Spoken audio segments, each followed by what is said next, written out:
When we stand in the sun, we feel warm because light carries energy. When our skin absorbs it, the energy turns into heat.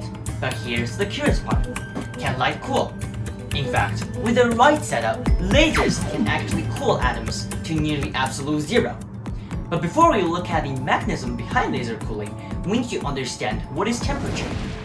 At the microscopic level, everything is made of atoms that never sit still. When they move quickly, the object feels hot. When they move slowly, it feels cold. In other words, temperature is the average kinetic energy of the atoms. Now comes laser cooling. We can picture a heavy bowling ball rolling toward us. If we shoot a stream of table tennis balls at it, though each collision is tiny, after thousands of hits, the ball slows down eventually. Now lasers produce monochromatic and coherent beams of photons, which are tiny energy packets of light. Though they're massless, they still carry momentum. In laser cooling, atoms absorb incoming photons and re-emit them in random directions. And the photons can give atoms tiny pushes when absorbed. Laser beams will only be absorbed when their frequencies match up with the energy level of the atoms.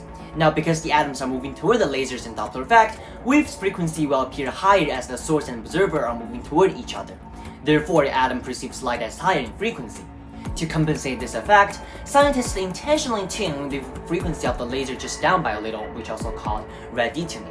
Each absorption gives a little shove backward to the atom, and the collective recoil ultimately slows the atoms down.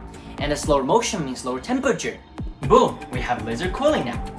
In practice, physicists shine 6 red detuned lasers from opposite directions, creating what's called optical molasses: left, right, up, down, front, back. With this, atoms can reach just millionths of the degree above absolute zero.